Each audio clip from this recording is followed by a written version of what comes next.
The Most High is my rock. The Most High is my rock. Yeah. The Most High is my rock. I keep my Bible on top. The Most High is my rock. No time for cupcake and the cutling. Hit the streets and start cutting. The Israelites are bubbling. The Israelites are coming. I don't celebrate Thanksgiving. You can keep the stuffing. It's pagan, disdain, it's vain, it's nothing. The European Union about to hit the button. And I feel sorry for you if you think the Lord is bluffing. That's why I hit the booth and I tell the truth. Are you fishing with the truth? Homie, where's your fruit? If the Most High is your rock, don't treat him like a side piece. Come in this truth plan and treat you like a side piece. He's the God of mercy and wrath. So do you wanna fly or do you keep the Bible on cop? The Most High is my rock. TK. Rock. The Most High is my rock. The Most High is my rock. Shalom, Israel. Shalom. Shalom, everybody online. Welcome to another live class. We're here at 8524 South Braeswood Boulevard, Houston, Texas, 77071. Our class times are Monday and Wednesday from 7 to 9, Friday from 6 to 8, Saturday from 10 to 2. If you're local in Houston, please join us. We have other locations. We're in San Antonio. We're also in Norfolk, Virginia. Okay? So put the information up on the screen pertaining to the other locations. You can watch us live here on YouTube. Make sure you like, share, subscribe. This is the Israelite School of Biblical History and Practical Knowledge. We also have a few other channels. We have ISBHPK Albuquerque, ISBHPK San Antonio. We have Virginia Live Class. We also have the ISBHPK Kids. These are all YouTube channels that you can like, share, and subscribe to. We have the Blog Talk Radio. That's every Tuesday and Thursday. Mashaba is still doing that, starting around 9:30 every Tuesday and Thursday. Okay, so many different avenues for you to get the wisdom. If you'd like to place an order for a garment, or a headband, or armbands, or girdle, whatever you like, you go to Facebook, and under Israel, you go to Facebook and search Israel Wear, all one word, Israel Wear. And you can place an order that way. All right, the school department is also selling fringed shirts to raise money for the school. All right, so if you'd like to help out that way, and she'll put up all the information as you're watching live. She'll put all the information up so you can see it. All right, if you need to reach a teacher, you can reach me. I'm at 303-557-8979. Or you can reach Priest Kazakia. He's out in Virginia. He's at 281-707-2737. Or you can email us at isbhpk@isbhpk.org. Okay, if you don't want to text or call, please text only during class. Any donations that you'd like to give, you can do so via Google Wallet, or you can deposit directly into the Wells Fargo account. Okay, that's for any monetary donations. If you got any books, pens, papers, pads, Bibles, apocryphers, we got a couple of new folks in the building, so we need Bibles and apocryphers and Zondervans and those type of books to be able to give out for whoever doesn't have. Okay, so if you'd like to send those to the school, please do so. You can send them to any one of those addresses that she put it up there. Anything you'd like to give. Anyone that vowed the vow to help the school out with the rent, the bills, please get that in as soon as you can. That way we can just get the bills taken care of for the school. For all those that have been giving, however you've been giving. We don't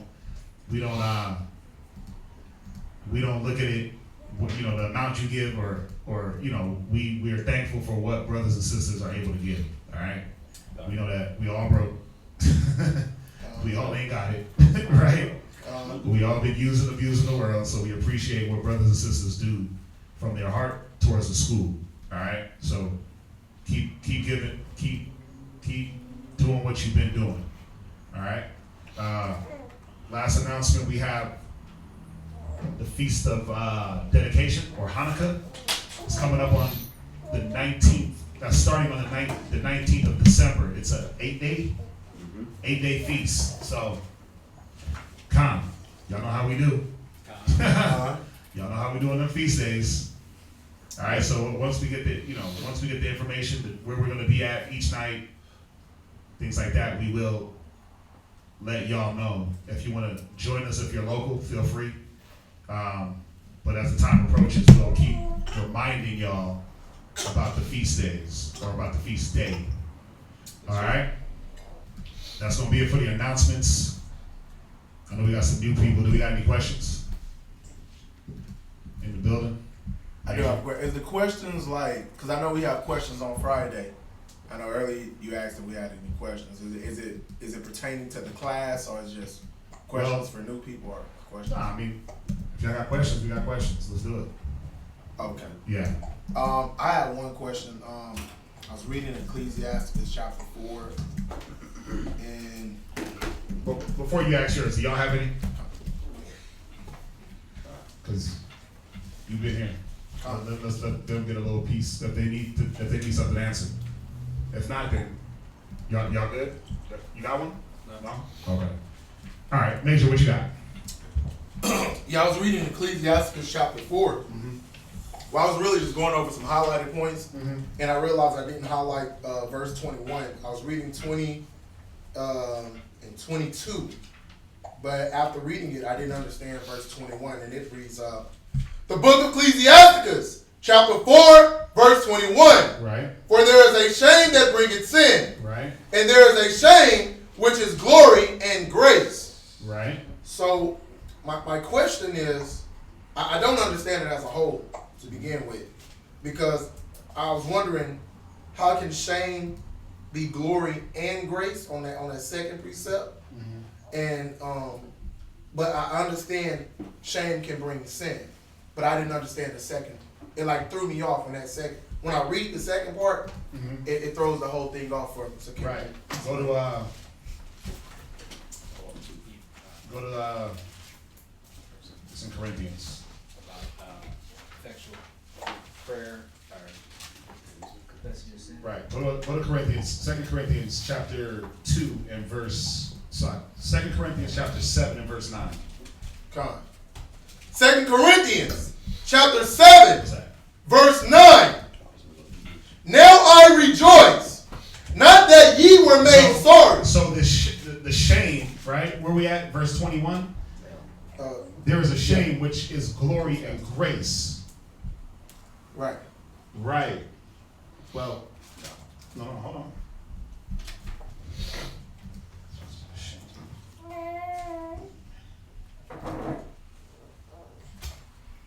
Actually, go here. Yeah. Go here. Go to Hebrews. I've been going over this. I said I've been going over this scripture so much, it went right through my own head.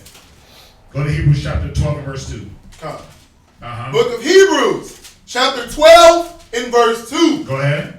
Looking unto Yahushua. Right, so what shame can bring glory and grace? Well, it's going to tell us right here. Yeah. Looking unto Yahushua, go ahead. The author and finisher of our faith. He's the author and finisher of our faith. Go ahead. Who for the joy that was set before him Go ahead. endured the cross. Read. Despising the shame. Now, we as Israelites, a lot of us are going to be going through and going through what? Shame. Well, in what way though? Oh, without carrying our own cross. Like, Well, the shame is this. The shame is this. You once celebrated Christmas. You once celebrated holidays. You once kicked it with your family. At every time they called, you were there. Mm-hmm. Right? You kept up with all the family members. You know everything that they're doing. And then, as you start to dedicate more to the wisdom, to the knowledge, to the brotherhood, to the charity, to the body, what starts to happen? You start becoming a black sheep. Why? Because you're no longer keeping up with what the family's doing. You're no Right. longer available at every beck and call And then when you run into that one family member, it's like, man, you never called me no more. You ain't never around. You don't know what's going on. And you can feel some type of shame behind that. Right? So, but even though they're trying to shame you for what you're not doing towards them, you understand what? You understand why you put yourself in that position and what's going to come from it. You see that? So there's a shame that brings glory and grace. Gotcha. Just like Yahushua, what did he do? It said he made himself poor for our sakes. He was rich, but he made himself poor. He put himself in a position to be beat, to be kicked, to be spat on, to be talked about, to be killed. Why? It says it, for the joy that was set before him. So he was looking past what he had to go through. Man, we went through this the other day. He was looking past what he had to go through and looking at, wait a minute, what is the supposed shame that I'm going through going to bring? Right. You see that? So that's what it's talking there, where there's and I'm glad you pulled that, because that's right on point. I've been on this scripture for the last week, but read it one more time. Hebrews chapter 12, verse 2. Looking unto Yahushua, Right. the author and finisher of our faith. And see, there's a reason why it's saying look at Yahushua, look at Christ, because he was the perfect example. He was the epitome of your mother and your brother stand without. Well, who are my mother and who are my brethren? Those that labor amongst me. Right. If a man don't give up his life, then, or if a man seek to gain his life, he shall lose it. If he loses his life, he shall gain it. He was the epitome of, well, it's a prophet in his own, with no honor. Get that one for me. Yeah, it's in Matthews, it's in Luke. Let's get this one. Where it says, let me just get it before I misquote it, because that's all I'm gonna do is misquote scriptures, like I know them. Right? I thought it was in like Luke 2 also. Yeah, I think it's in Luke 2nd chapter. Let's see.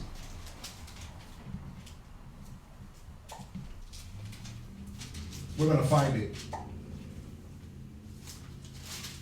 You want me to finish reading that? Yeah, go ahead, finish that up. Actually, can I? Let him finish that, and then what are you gonna jump to? Who for the joy Right. that was set before him Right. endured the cross, Right. despising the shame. Yeah, he put that shame to the side. He didn't let the fact that he had to walk his walk deter him from doing his job. Where a lot of brothers are ashamed because they can't edge their beard all the way up and look young and tender. You know, they can't wear, they gotta wear fringes. You'll be surprised. You know, some people are ashamed of the fact that they can't eat certain diet, or they gotta eat a certain way, or think a certain way, or act a certain way. Sisters, ashamed because you got your head covered. Why you do that, girl? He just makes me do it. Despising the shame, putting that to the side, because there's a joy that comes from it. There's a joy that comes from putting yourself under those fetters, under that discipline, and remaining there for as long as you have to, going through what you have to go through, and then you'll see that end result. Okay. Where were you gonna go? I was. Can you go back to Ecclesiastes and start at verse 20. Ecclesiastes 44 and 20.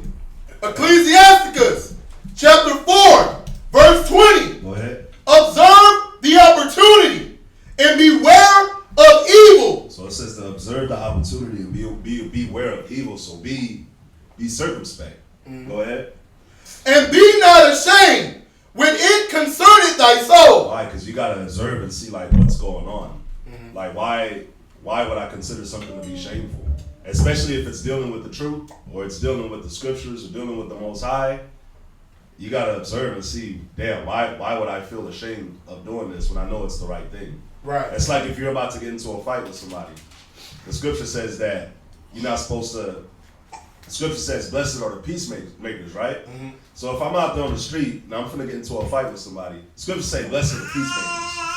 So if I exercise the Scripture, and the Scripture also says to spit on the fire. You can spit on the fire, or you can blow on the fire.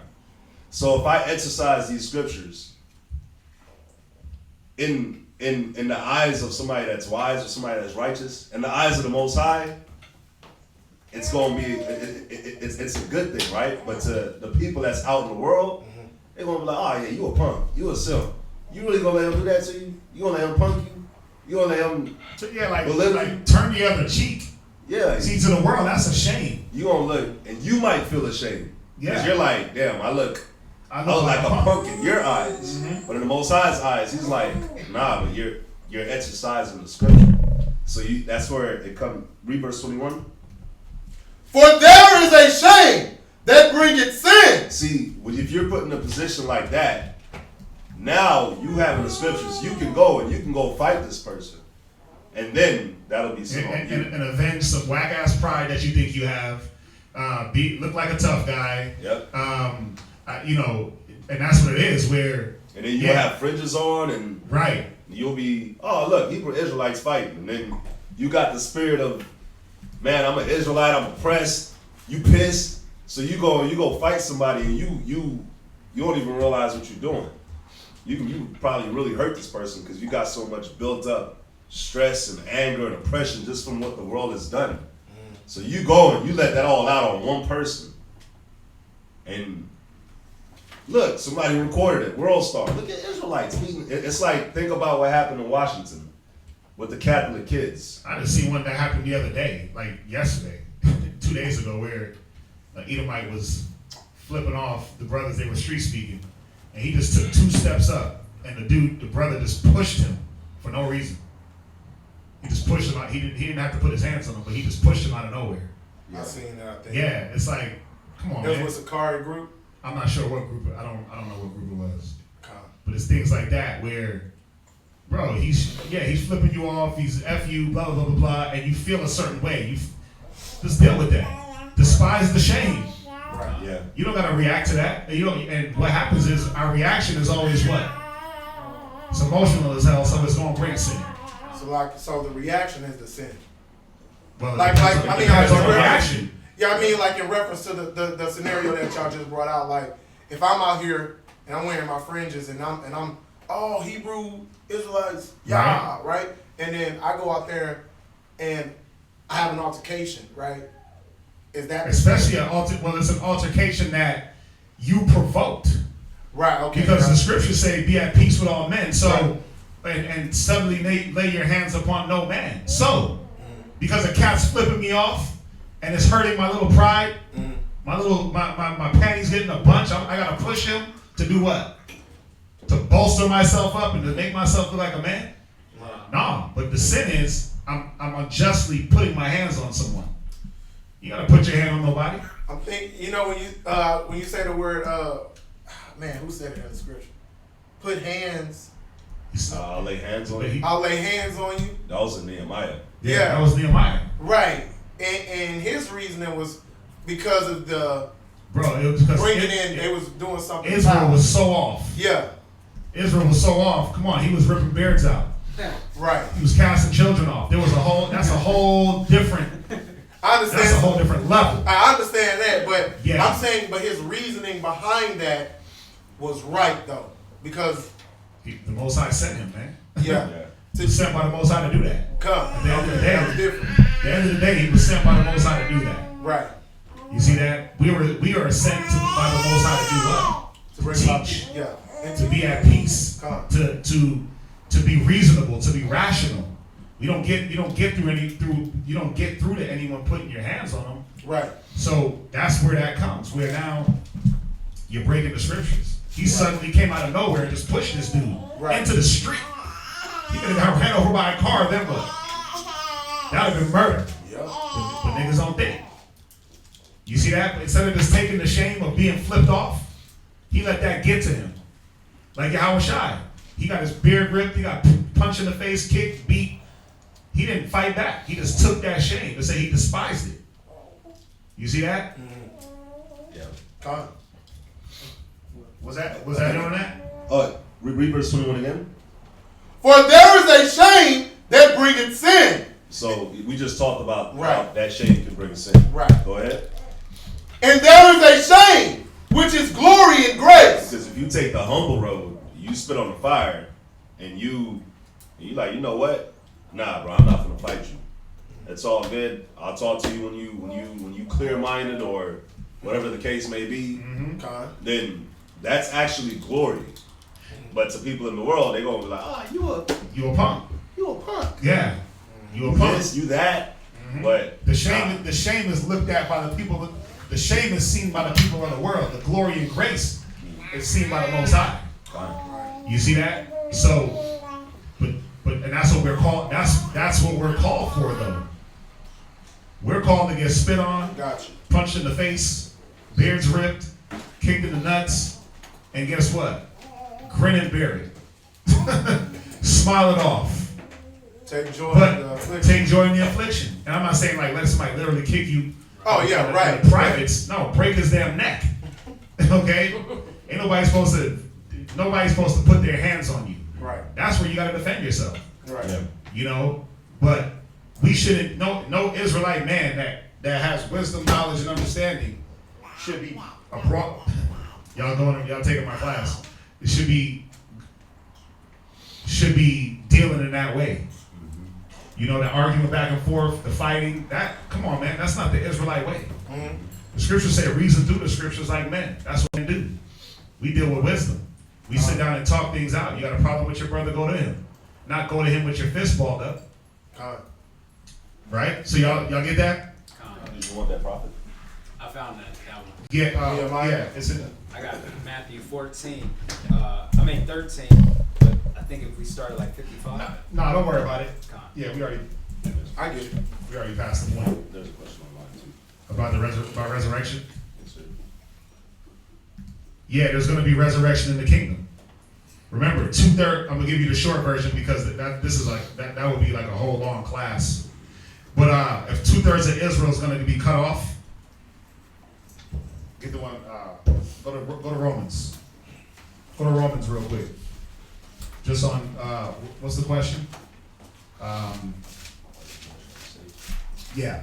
After the resurrection in the kingdom, will there still be regeneration? Yeah, there has to be. Because 2/3 of Israel is going to be cut off when Yahweh Shai comes and put to death. So we're going to be in the kingdom. Yes, we will have wives in the kingdom. We will have sexual relations in the kingdom. Remember, it's a physical kingdom. So we're going to be eating and drinking. Okay? We're going to be partaking in the things of the flesh in the kingdom. Or else, we're definitely going to be having women, having wives. So we're going to have to replenish the kingdom, and all those souls that were cut off. That's how they're going to come. Go to it's Romans 9, right? 11:26. Oh, Romans 11. Go to Romans 11. Paul said it. Yeah, that 9 was a different one. Oh, okay. The same thing. It was just a little different. Romans 11. What? 11:26. Con. Oh, I'm in Corinthians. Wow. Romans 11 verse 26. Romans chapter 11, verse 26. Go ahead. And so all Israel shall be saved. No, they might be. Shall be saved. Go ahead. As it is written. Right, because it is written. It's written in the old, it's written in the new. All Israel is going to be saved. But we know when Yahweh Shai comes and destroys America and rips down these kingdoms, there's going to be Israelites that are attached to America. They're going to go down with the ship. So if you're about your weed smoking, if you're about your drugs, if you're about what America, Christmas, if you want to dress your kids up like ghouls and goblins, you're going down. You're going down with this ship. You want to vote? You want to vote? Yeah, you want to believe in politics and anything that America promotes, homosexuality, transgenderism, a man being over a woman. Man, I gotta say this. I saw something on the news today. Dude, this was Turn y'all phones off, please. This was they bring transgender kids to not transgender kids. They bring transgender adults to speak to little kids, right? These are like first, second, third graders. Yeah, to read to them in the library and stuff. And bro, like this is like an 18, 19-year-old. Like I don't know if it was a man turned to a woman or a woman turned to a man. But all I know is that the penis fell out the skirt, and they were already dressed. The transgender person was already dressed super skimpy, and the penis fell out the skirt and fell right on the ground in front of all the kids. What? Oh, like you mean a Like a dildo. prosthetic. No. I don't know what it was. I didn't look. I just know that that's what it said. They had it blurred out. I wasn't trying to see the actual image. Yeah, it's probably a prosthetic. Right? What? Yeah. It's probably a It fell prosthetic. out right in front of the kids. Yeah, but that's what they're promoting to the kids. So Yeah. anyone that wants to be attached to that when Yahweh Shai comes, no, you're not gonna make it into the kingdom in that flesh, right? You're not making it. So 2/3 will be cut off. Now we get into the kingdom. We get it. We're gonna have to replenish, right? So read that one more time and then go to Isaiah. And so all Israel shall be saved. So all Israel is gonna be saved. There's only one way that's gonna happen. Go to Isaiah 60 real quick. Come. Give me a second. Let me find the actual scripture. One second. Go to Isaiah 60 and verse. Go to Isaiah 60 and verse 21. Come. Book of Isaiah, chapter 60, verse 21. Go ahead. Thy people also shall be all righteous. Thy people shall be what? All righteous. Right. So in the kingdom, it's going to be nothing but righteousness. Go ahead. They shall inherit the land forever. We're going to get our land. Read. The branch of my planting. Right. The work of my hand. Read. That I may be glorified. Read verse 22 is the point. A little one shall become 1,000. A little one shall do what? Become 1,000. Yeah, one man is going to be 1,000. A little one shall be 1,000. How is that going to happen? Let's talk about literal people. You're going to be having babies in the kingdom.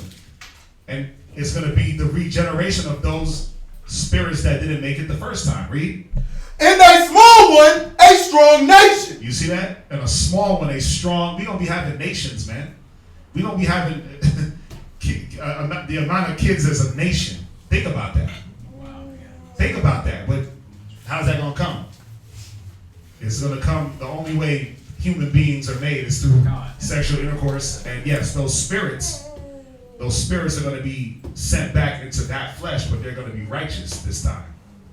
This is how all Israel is going to be saved. It's the only way it can happen, or else the Bible contradicts itself. Paul says one thing, Isaiah says another thing. It's like, wait a minute, how does it happen? Right? So, I mean, y'all understand that, right? Come.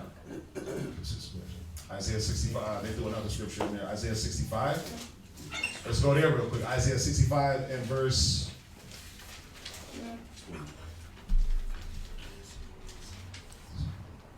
Ooh, wait a minute. No, don't put that. This shall be no more dense and infant days for the child shall die.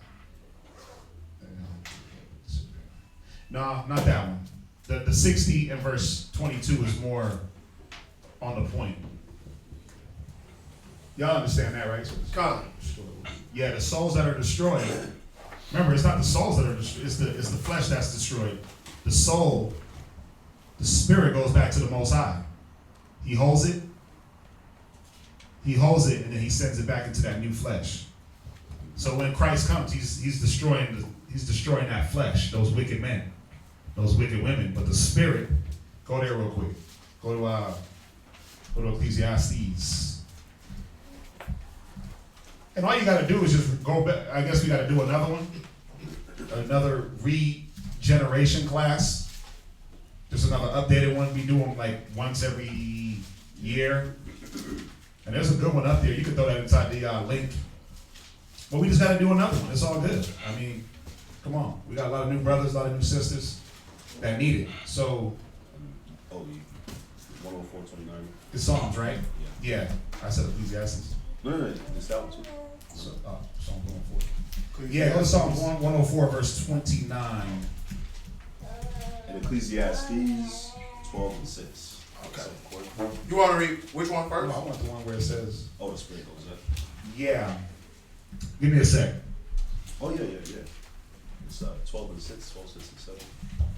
The Ecclesiastes, Psalm 24. Yeah. Yes, it's 12. You know, like exactly what it is. Yeah. Give me a sec.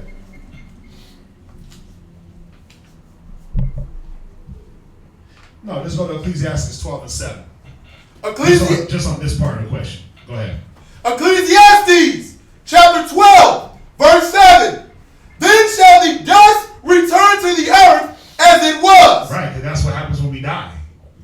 Go ahead. And the spirit shall return unto the Most High. And that's what's going to happen when Yahweh Shai comes back. The spirits are going to go to the Most High. Go ahead. Who gave it. Right. So the spirit is going to go back to the Most High. That process doesn't end until we're all back into the kingdom. What scripture was that right now? Ecclesiastes 12:7. So she said, Khan, so in that time, people will be regenerated and born into fully functional families and societies. Yeah. In society. Yeah, they're going to be born into the kingdom. Yeah, we're going to be born into the kingdom.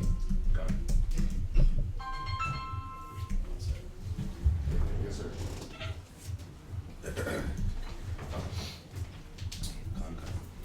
Yep. 1 second. Read that from the top. Ecclesiastes Yeah. chapter 12, verse 7. Go ahead. Then shall the dust return to the earth as it was, Go ahead. and the spirit shall return unto the Most High, who gave it. Kind. So we all know when you pass, when you die, your flesh goes back to the earth, and then your spirit goes back to the Most High. A good link for that too. Go to Ecclesiastes chapter 40 and verse 11. Ecclesiastes chapter 40 and verse 11.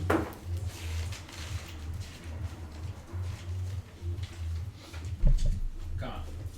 Go ahead. Ecclesiasticus chapter 40, verse 11.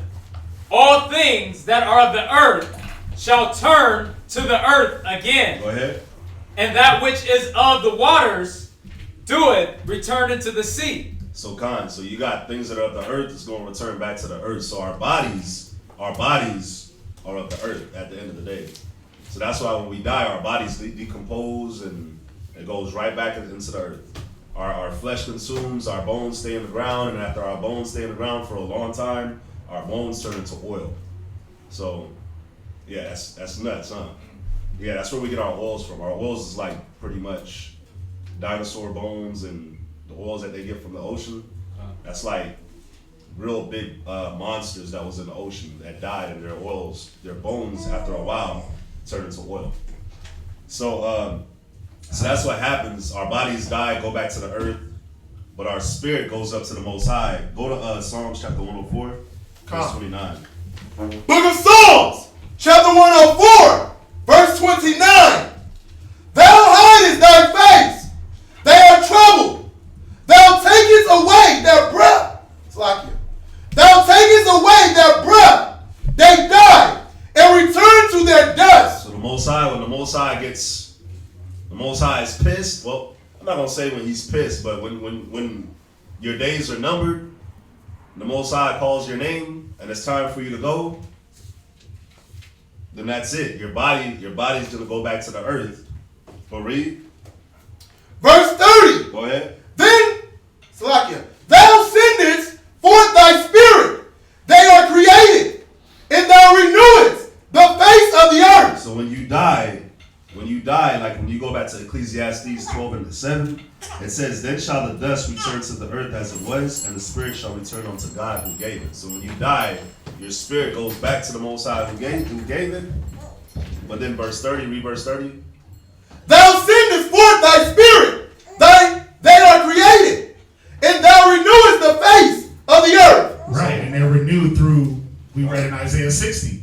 Yes, sir. They're renewed. You know, we're going to be in the kingdom. We're going to be doing and enjoying life in the kingdom. So All the things that you see in this kingdom, let me reframe that. Not all the things. All the luxuries and righteousness, that's what we're going to be doing. So there's going to be women having babies, reproducing, and repopulating the earth. So y'all get that, right? Con. Right, and the kingdom is going to be a fully functioning society. We're going to be having families. Remember, don't let them fool you thinking that like heaven is some place Snooty.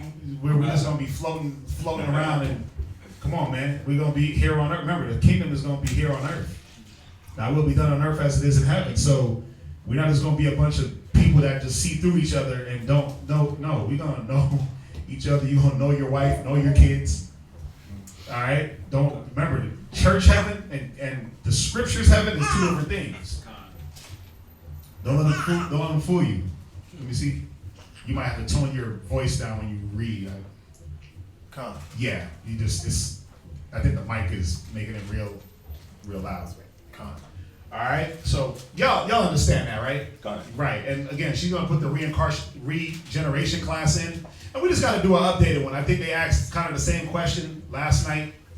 So we just gotta do an updated class. That's all it is. Hey, I have one verse that was something that was brought to my attention yesterday that I was reading today. If you could go ahead and elaborate for me. What is that? It's on Hebrews chapter 10, verse 36. Hebrews 10. Right. And then the brother Emery had a question about baptism, which we just got to do another updated class on it. But a lot of these classes we went over. So if y'all go back into the videos, y'all will see them. But we could, there's no sweat to do another class. No sweat. Read it. Hebrews what? 10 and 26. 36. Read that. Hebrews chapter 10, verse 36. Yes, sir. My favorite scripture. Read. For ye have need of patience. For ye have what?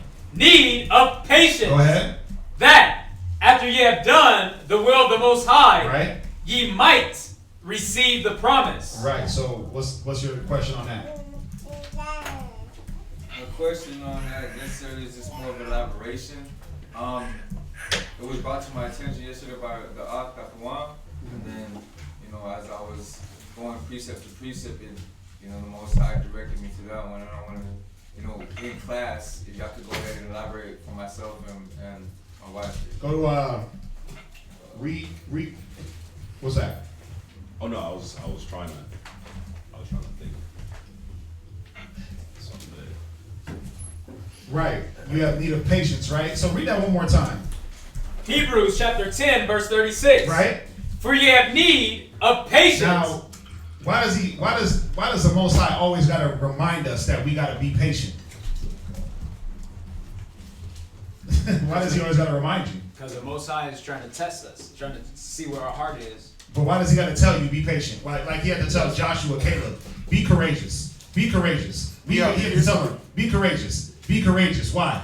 Well, one is the fruit of the Spirit. Well, because we're not patient. That's why. We're not patient in what we think as little spoiled ass brats. We swear to God that we're owed everything. Like, the Most High owes me. Or I should be getting this. Or when things go not your way, all of a sudden this God hates me. God hates you because things ain't going the way you think they should. So he was reminding you, for you have need of patience. Because we want instant gratification. We want to be blessed without what? Work. Without what? Work. Without what? Work. Yeah. Brothers and sisters want to be blessed. Like, well, I ain't getting blessed. Well, what work have you done for the Most High? Right? So he said, wait a minute, let me slow you down and show you what it's about. This is not a for the Most High, we think it's a take relationship, because that's what church teaches you, right? Show up how you want, be who the hell you want, be a faggot, be a lesbian, be a pothead, be whoever you want, right? And the Most High is supposed to just endow you with blessings. Now, We know it don't work like that. Right. How does it work? How does it work when you understand the spirit and what the scriptures are saying? How does it work? Faith and works. Right? It's all of that. It's faith, it's works, but just pertaining to this scripture and this topic and this idea that we're talking about. How does it work? Well, Is it okay? Most High, you do for me, and then I might do for you. You know, if you like, who prays to the Most High like Yahweh? If you give me that woman, I'm gonna show up to class today. Right? But some niggas think that's what it's about. Like, they gonna come to the Most High and ask for something, but not have nothing to show, not put nothing down. So how does the Most High work? He whoops your ass to show you, no, come get the knowledge. Right. He ain't blessing you and then you like, oh, I gotta go get the Bible today. He ain't doing that. That's not happening. He's whooping our ass out there for you to get right, for you to understand what's going on. So he puts the beat down on you, and then you get the epiphany like, oh, ding. And then you come in here, get the Bible, and do what? Go through the trials. You go through the tribulations of having to cast off the old man, cast off all thought processes, cast off whatever drug demon you got on you, whatever pride demon you got on you, casting all those things off, right? Doing his will first, being brought what? Go to Ecclesiasticus 2 and verse 4. Actually, we start at verse 1. Ecclesiasticus. In the Apocrypha. Come. Ecclesiastes. What is it? Ecclesiasticus. Yeah. 2 and 1. It's been a long day. It's been a long day. Ecclesiasticus. Right? Chapter 2, verse 1. Go ahead. My son, if thou come to serve the Most High, Right? prepare thy soul for temptation. So, for blessings. Temptation. To get everything your heart's desire. Temptation. He said, prepare for temptation. Prepare to be tried. But we got it flipped around where it's like, as soon as I step in the house of the Lord, all of a sudden I'm supposed to be rained down with showers of gifts and blessings and gold and frankincense and myrrh is supposed to pop out the ground and women are supposed to surround me. Come on, man. It don't work like that. That's church. That's Joel Osteen. That's T.D. Jakes. That's that prosperity teaching. Right? He said prepare for temptation because you're going to have to put in work. You're going to have to do something to get. Go ahead. Set thy heart aright. Right, he's telling you right here, get your mind right. Because when you step through these doors, it ain't going to be easy. It's not what they taught us in church, where all you do is just talk about it on Sunday, put the Bible up, and all of a sudden, like, you got the favor of God. That's that's a comic book. That's a fairy tale. Yeah. Read. And constantly endure. And wait, whoa. But I thought that you were supposed to just get blessed as soon as you walked in. Endure what? Why do I got to endure blessings? Is it a thing that have to endure good times? No, right? Who has to sit back and think like, man, it's such a good time. Let me endure this. Man, let me endure this. No, he's telling you, man, you about to get tried. Like gold dipped in a fire. You need to endure that flame. Go ahead. And make not haste. And do what? Make not haste. Read. In time of trouble. Because guess what? That's what it's going to appear to be. That's what it's going to appear to be when you got a brother down your neck. He's throwing the word at you. The Most High is putting you in these different arenas to test your faith, test your love, test your charity, test your temperance. He's putting you through it. The brothers is like, no. The Most High is like, And you like, damn, man, this is not what I signed up for. This is troublesome. I was better off out there where nobody was telling me a damn thing. I was better off out there where I didn't have to apply anything. I didn't have to be held accountable. That's what it seems like. That's what it's always going to seem like. Go ahead. Cleave not, Salakia. Cleave unto him. Do what? Cleave unto him. No, the Most High is supposed to cleave to you. Cleave unto him. You see how it works where we got to come to the Most High. It didn't say, my son, if thou come to serve, if the Lord comes to serve you. See, we got it backwards, like the Lord got to serve us.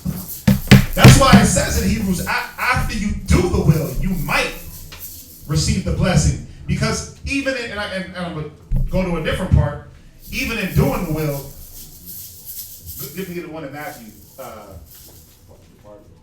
never knew you. Give me that one. Because even after doing the will, some men try to do the will of the Most High for the wrong reasons. And women. The will of the Most High, you're doing it from constraint. You're doing it from, you're made to do it. You're doing it just because it's a hobby.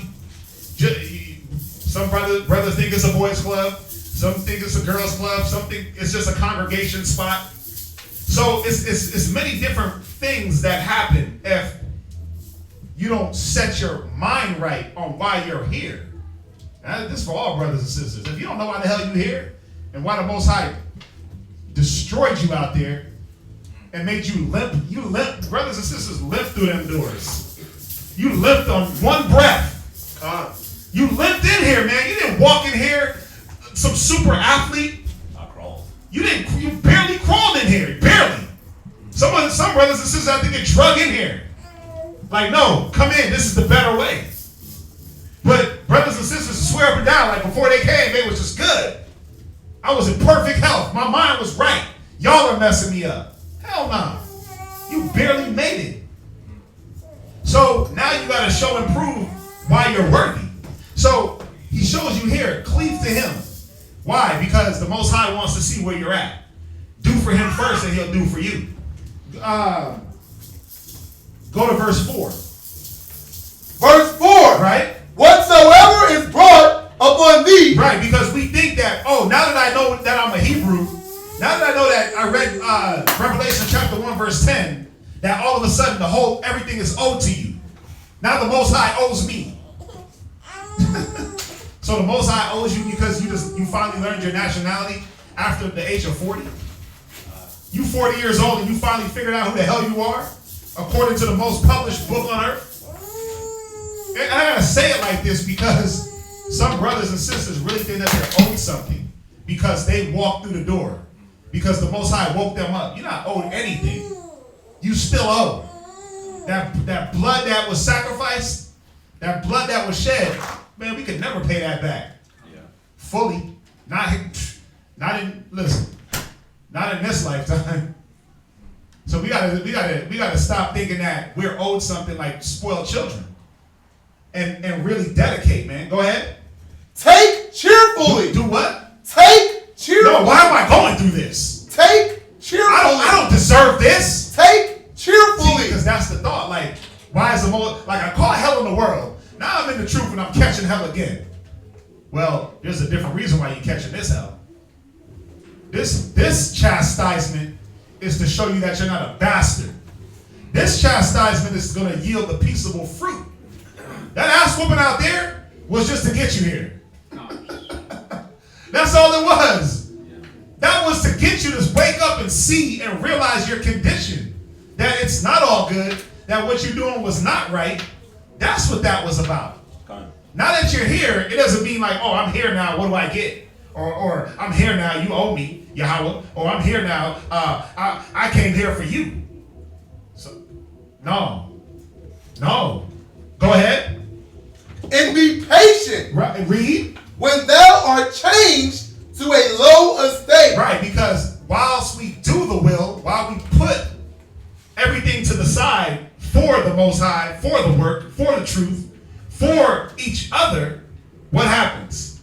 You're being brought up and down, low estate, high estate, low estate, middle estate, high estate, low estate. And you're like, some brothers is like, wait a minute, wait. I didn't sign up for this. I was doing all better by my lonesome. This is not what I came here for. You don't know what you came here for. Half of y'all still don't know what the hell you're here for. And it shows. It shows in the way you operate with the wisdom. It shows the way you operate around brothers and sisters. It shows in the way that you don't study, in the way that you don't meditate on the right things, in the way that you don't apply the word. It shows. It shows that you don't fully understand your calling. Why that you go to the, I have not chosen you. You have not chosen me. Why you were chosen. Some of us think that we chose the Most High. Like, what the hell? We didn't choose the Most High. But some of us have the audacity to think that man, at the end of the day, the Most High don't need us.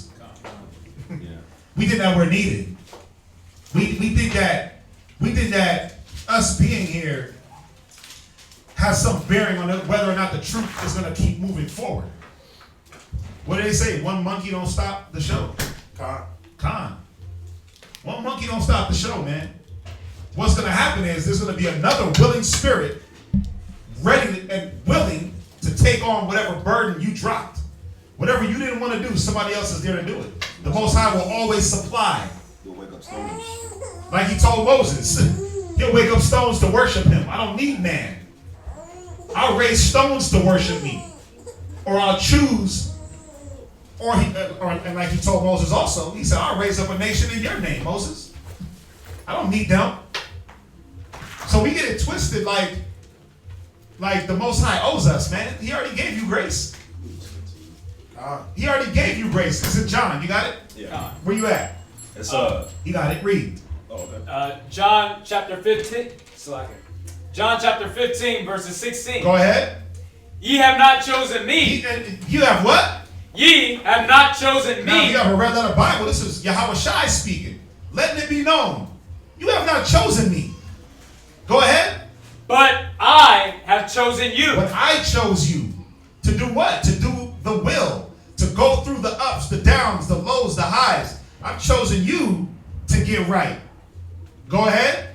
And ordained you. And what? Ordained you. Go ahead. That ye should go and bring forth fruit. Is this what it was about? This is what it was about. We were ordained to do what the Most High wanted.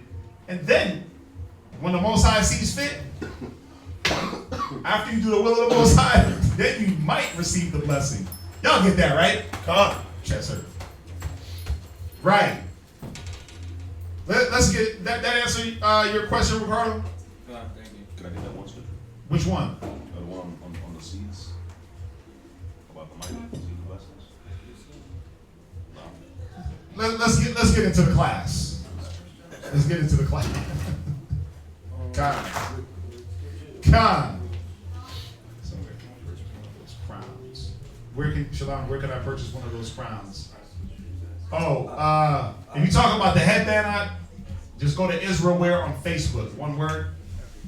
Everything Israelwear, and they can make you one of these headbands or something similar. It's not gonna be. It probably won't be the exact same thing. Right? So let's get into this topic. The title of the class is The title of the class is what? Man's. What is it? The perverse nature of men. The perverse nature of men. Yes, sir. And you know, this topic I've been seeing a lot lately on Facebook. Like, what is a real man? Well, a real man drives this car. A real man does this. A real man does that.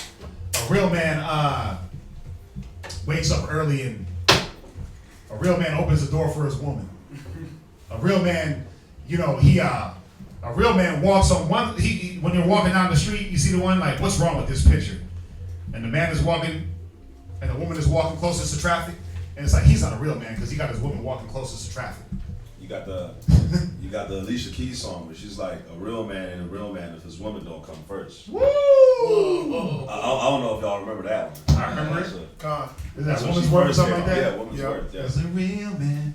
There's a real woman. Yeah. Always comes First, right? See, but we're gonna look into this. What is a real man? What is a real man? And you know, America tells you that a real man is, you know, his pipe game his bedroom game, you know, he got to be breaking backs. If he ain't doing that, he ain't no man. If his bank account don't got 4 zeros behind a couple of other numbers, he ain't no real man. You don't got a 750 credit score. Yeah, your credit score. If you can't buy me such and such, you ain't no real man. Now, you know why I gotta hit this topic is because a lot of brothers really operate like that, and sisters. You operate off of that world mentality of what a man is, God. and you try to hold your Israelite husband to the standard of a man in the world. That's why you get disgruntled. That's why you get upset. That's why you start to pull away from him. But a lot of brothers also operate still in that worldly, well, this is what a man is. My dad told me that a man, he deals with his woman this way, or he deals with family this way, or a real man got to work 4 or 5 jobs. Is that a real man? Is that the standard? That's just the standard of a man? Or is not that just a grown male? See, a lot of us are just grown males. You're a fully grown 30-year-old male because you have the male body parts. That don't make you a man because you got a penis. I'm sorry, but it don't. And because you have a vagina, don't make you a woman. I hope y'all understand what I'm saying. Yes, you are a woman, you are a man. But as far as the functionality, Yeah. you're just a grown male and a grown female. All right? Go to Proverbs 12 and verse 8.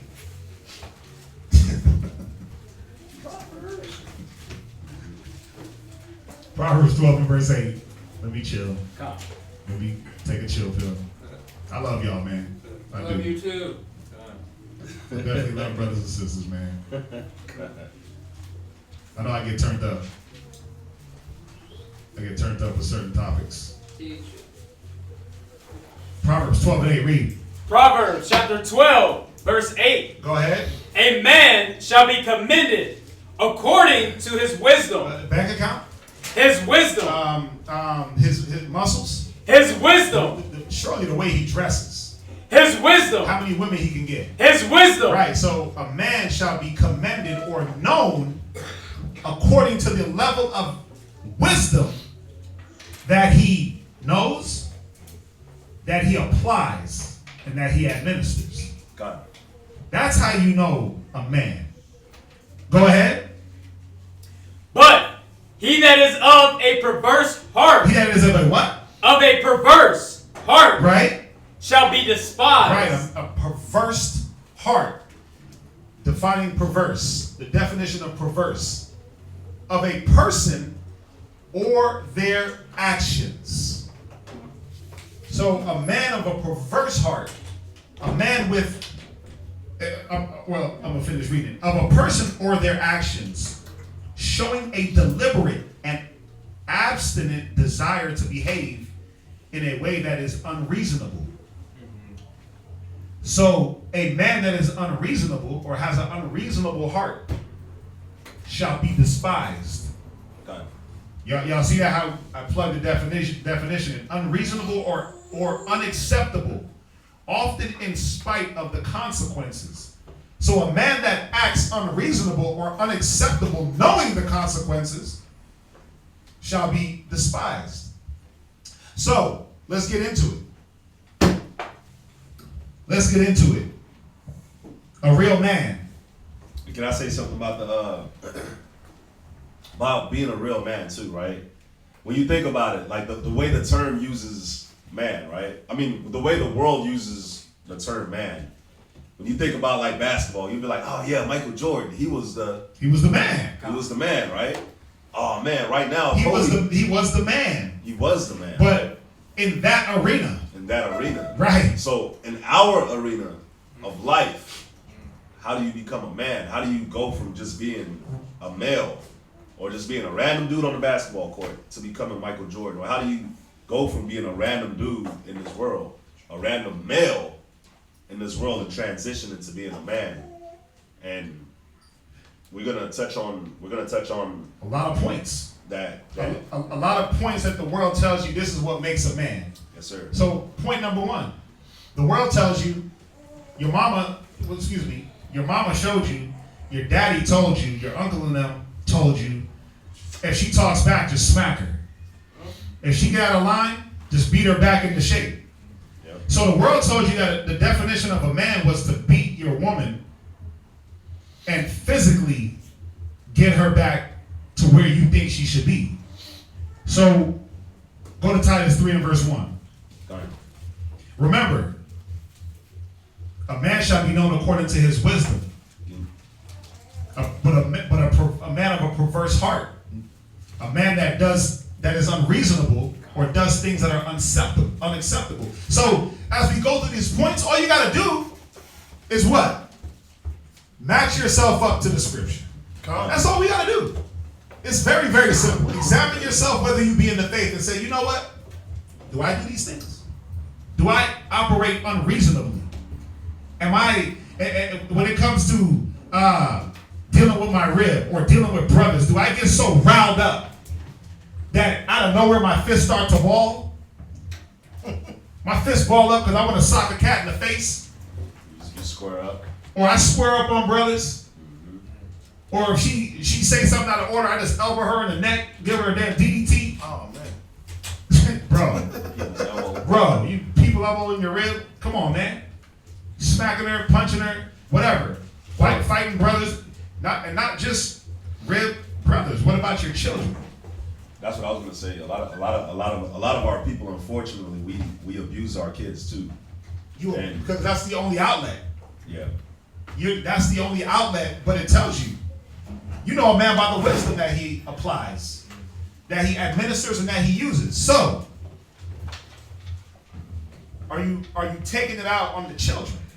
Do y'all remember like watching TV and seeing the Flintstones, and not just the Flintstones, but like Neanderthals and cave people, cavemen and cave women, when they'll portray them on TV? What would you see the man doing?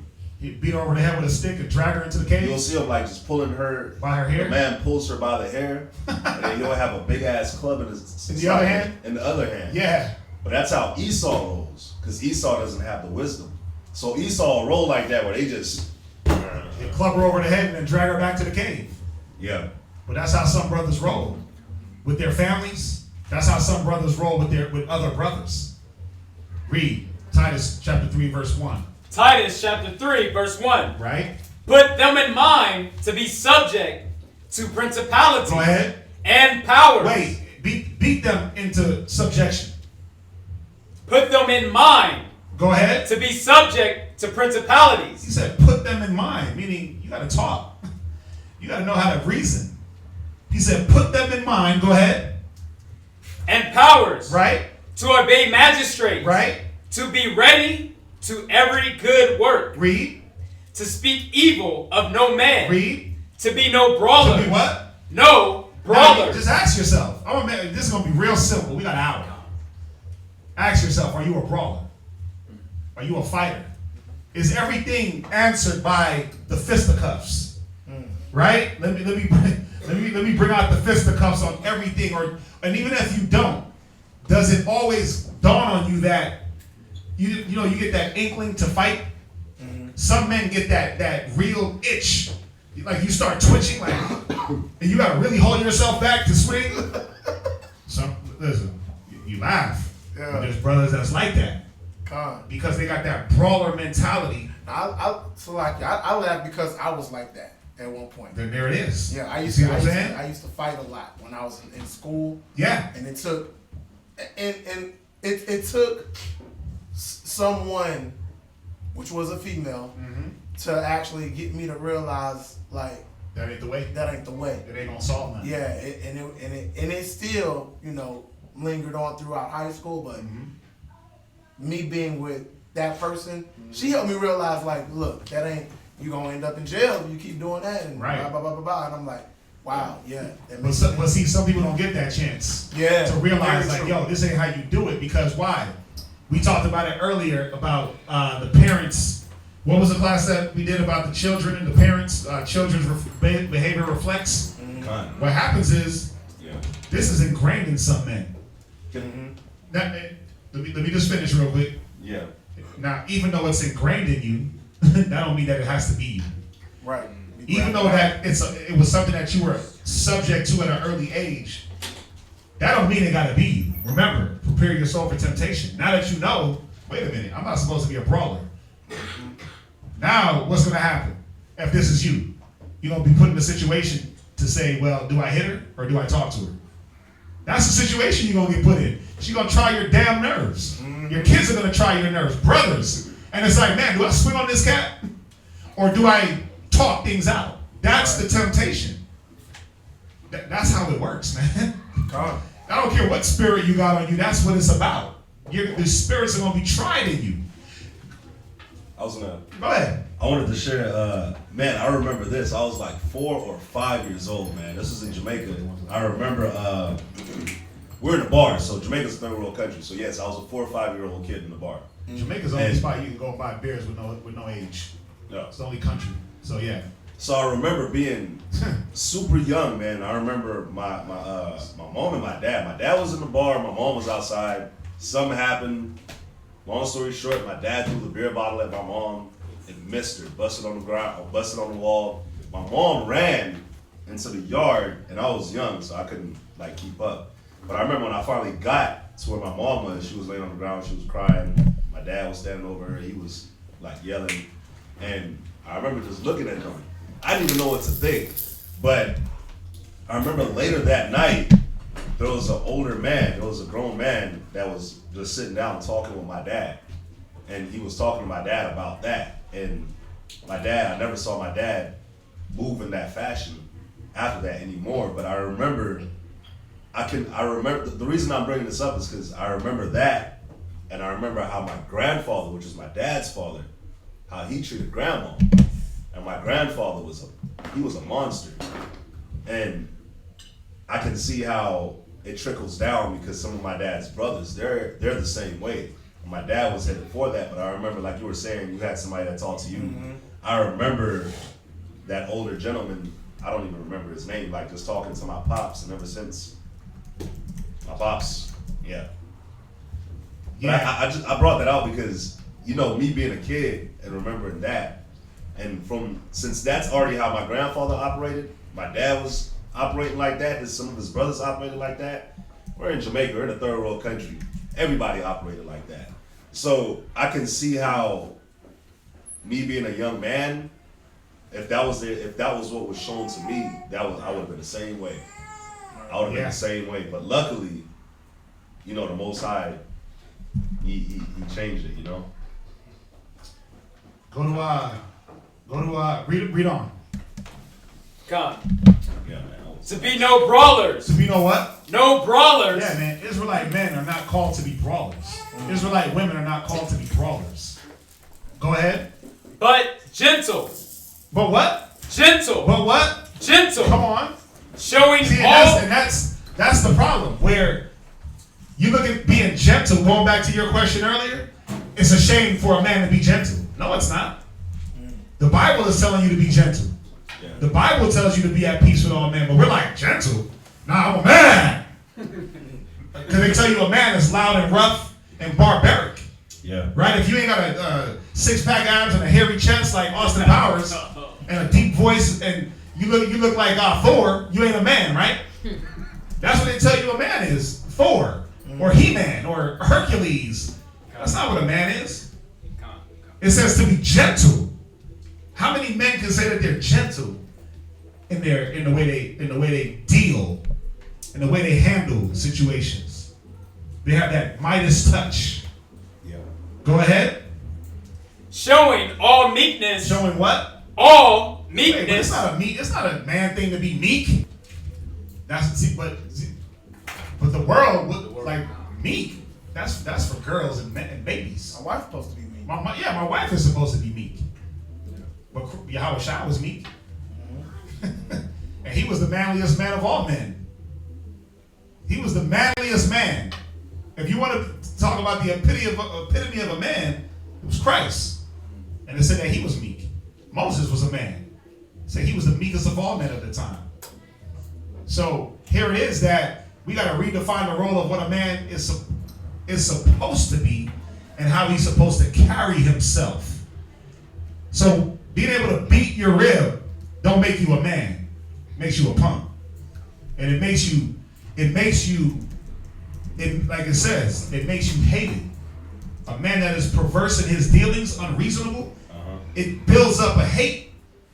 Because what woman is going to really sit back and deal with that after a while? After a while, she's going to look at you like, wait a minute. This ain't love. Right? This ain't how the Bible says you're supposed to deal and nourish your wife. Right? Treat your wife like your own flesh. Right? Now, what man hated his own flesh? You bathe it, you nourish it, you lotion it. You're supposed to treat her the way you treat yourself. You ain't sitting there punching yourself in the face, are you? Wow. You say something, and then you say something to yourself, and then you punch yourself. Nah, ain't no man doing that. Go to 1 Timothy 5:22. Yeah, you know, And then you go here. We go to the next one. you know, this is a great topic too, because you know, like with the scriptures, what the sister was asking earlier about the scriptures about the regeneration, and we touched on how the kingdom is going to be a little bit, right? You got to think, man, what's going to make heaven heaven? What is going to make heaven heaven? One reason heaven is going to be heaven is because we're men. We're going to be men. We're going to be women with wisdom, knowing how to deal with one another. Like, think about it.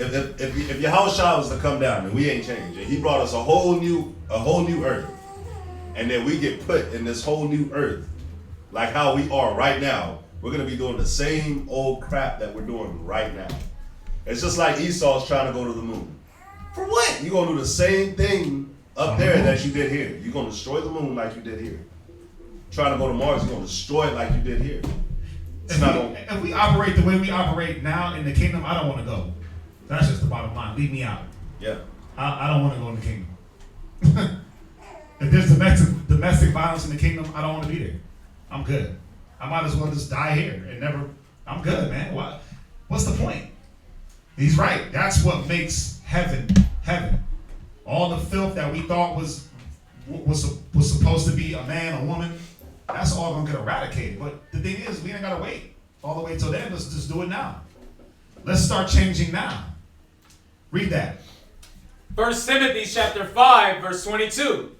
Lay hands suddenly on no man. Wait, so somebody define the word meek real quick. She said we need a better understanding of what meek is and what it looks like. Get the definition of the word meek. Listen, I'll give you one definition. It says not easily imposed upon. That's one definition of the word meek. Not easily imposed upon, meaning what? That I'm not going to let whatever spirits you're coming with change who I am. You can come with all the negative in the world. That don't mean I got to combat that with the fist. I'm going to combat that with the wisdom. So, not easily imposed upon is one definition of being meek, or one attribute. A lot of us let people impose on us and change us and make us react the way they want to they make us react the way they want us to. Or we react the wrong way out of wisdom to what they're bringing to us because we let their spirits impose on us. And a lot of times it is? Because we lack patience and we lack the wisdom to deal. You lack the words to be able to reason with a person. Think about a bully. Think about the person that's been bullied all their whole life and they've been shut in and beat up. Or no, the bully, right? Because a bully usually is a person that's been bullied. And what is he don't know how to communicate. So what does he do? He expresses himself through physical, because he doesn't have the capacity mentally to talk, to articulate what's going on inside of him. So what's he got to do? I got to punch things. I got to hit things. I don't have patience to listen, so I react like this. That's all it is. So a lot of us we're just inadequate in our dealings. Abadiah. Enduring injury without resentment. We went enduring injury without resentment. That's another attribute of meekness, or the definition. So the injury is, she's talking crap in my ear. The resentment comes when, man, I'm tired of hearing this. Man, this brother's checking me. I'm not trying to hear that. Cooler heads can't prevail. So now we got to box it out. It's a lack of wisdom. It's a lack of having the necessary wisdom at hand to apply it in that situation. That's what it is. If you can't talk things out, that means you don't have the words or the know-how. So you got to react in some other way, but that's how children do it. My son does that. He runs out of words, he just start hitting you. I'm like, bro, what you hit me for? You ran out of words, huh? But that's what children do. What else? Meek. Meek. Mild of temper. Wait, what? Mild of temper. Mild of temper. You got a mild temperament. A lot of us get flared up, man. Your temper, it's like you got a short fuse all the time. Somebody's trying to do something nice for you, and because you don't want it, that don't mean you got to get a short fuse with them. A mild temper, meek and mild. The tender-hearted man amongst you. We got to get back to that. Read on. The scripture or the definition. Oh, the definition. Soft, gentle. Right. Soft and gentle, not faggot soft. But a man has to be. Listen, us as men. Sorry to tell y'all, but you got to be multifaceted. You got to be manifold. You can't be just one way. You can't just be hard as a rock. I'm an island. Raw. What happens when your rib wants to lay in your bosom? She gonna be laying on a damn park bench, it's just hard as hell. Or she gonna? I mean, come on. We gotta be able to facilitate the needs of your rib, the needs of your children, the needs of brother. Right? But it can't always be the hard, bold, just ultra. What we think is masculine, what the world tells us is masculine, right? That over testosterone overload, it can't be that. Right. Read. Not easily provoked or irritated. But why do some get easily provoked or irritated? Because the meditation, where their mind is. Your mind is not on the right things to keep you from being provoked. You're not understanding. She's there to provoke you. She's your sparring partner to be able to use wisdom. God. That's what she's there for. But see, we're gonna go into that. That's another part of the class. Go ahead. Yielding. What? Yielding. See, the world tells you a man ain't supposed to yield. Never let him see you sweat. Right? Because that ain't a man. Men don't cry. That ain't a man. But Jesus wept. I mean, whose word are we gonna take? Why do you think a lot of men got so much damn psychological problems? Sometimes you need to go shed a tear, man. Sometimes you need to go cry it out. You need to go bury your face in a pillow and just let it out. There's a time for everything. There's a time for everything, but you try to they tell you a man bottles down emotions. God. And the only time a man gets emotional is when he got enough to drink. The only time you show emotion is when you drink, right? God. You get faded, and that's when you get you start butt dialing and drunk texting, baby, I love you. Baby, I miss you. That's the only time you miss or supposed to love someone or miss them is when you get so inebriated and your guard is let down. How come you can't tell a person you love them when you're sober? Or when you listen to R&B music. Or when drinking, driving. Simping and driving. Yeah. Not simping and driving. Simping. But that's the thing. You're only supposed to be soft when the R&B is on and the liquor is flowing. Nah, man. That's not wisdom because you can't be drunk all the time. And you can't listen to music all the time. Right. But you have to be able to condescend. You have to be able to yield. Yield to what? Well, if you're dealing with a woman, you got to yield sometimes to that weaker conscience. You got to condescend to that lower state. Right? If you're dealing with children, same thing. If you're dealing with brother, you got to yield that pride. Yield. Stop. And just listen. Listen. Who was taught that by their daddy? Were you taught that? Were you taught to be meek and mild? No, right? Were you taught that? No. You know why you weren't taught that? Because he didn't know. I keep sounding like a broken record, but generation to generation was never taught. Listen, it's okay. It's okay to show a little bit of feelings. Not get in your feelings like Drake, but it's okay to have emotion. It's okay, and not just the anger. I'm emotional, I'm just angry. Nah. No, it's okay to have a soft touch. It's okay to be gentle. We weren't taught that. We were taught the only way you're a man is if you know how to work on cars, get your fingernails dirty and oily, right? And fix things around the house. That's what a man is. And then, you know, bed down your woman. We can never forget that part. The Pops made sure he told you that. Make sure you bed her down, son.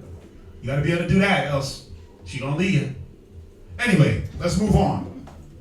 So hopefully, as far as the meekness, y'all understand what that's saying. I mean, y'all get that, right? 1 Timothy 5:22. 1 Timothy chapter 5, verse 22. Go ahead. Lay hands suddenly on no man. The scriptures is telling us, man. So are you a person that lays your hands suddenly on men? Now, I know y'all see me do this a lot to brothers. I do this a lot. I rubber brothers' shoulders. That's me, though. But I'm not like, bow, in the face. I'm like, hey, come on, bro. We bros. I do that to brothers. Right? But that's not what the scripture is saying in that aspect. I got to say that because they're like, well, you always... Because I love brothers, man. I'm a brother's man. I love my bros. Go ahead. Neither be partaker of other men's sins. Right, because how does that happen? Well, this person didn't know how to control their anger and flared you up, right? The scriptures say be angry and sin not. But in the world, it's like just be angry and do whatever the hell you want. So this person comes to you with anger, right? Contentment, fierce anger and wrath. That's a sin. And then what do? You combat it. You combat it with fists. You combat it with fighting. So it says, be not a partaker in other man's sins. So what is it showing you here? That you lack the part of the meekness where it says not easily imposed on. Because now someone can come with their anger and impose on you, and then you react in anger. Y'all see how that works? We ain't supposed to be like that. The scriptures say, be not overcome with evil, but overcome evil with good. Right? That's what the Bible says. Well, I quoted it, we'll get it. Go ahead, read on. Keep thyself pure. Yeah, man, that's what it's about.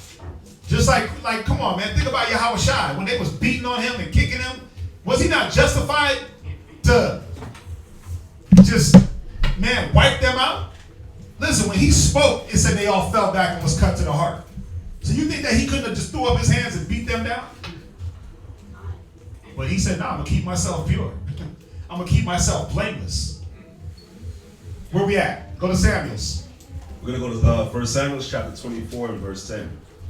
1 Samuel chapter 24 and verse 10. And I like what you was just bringing out about Yahushua. Like, wouldn't he be justified to I guess, retaliate after everything that was done to him? So we're going to read quick synopsis of the story. This is Saul and David. Saul been trying to kill David for the longest.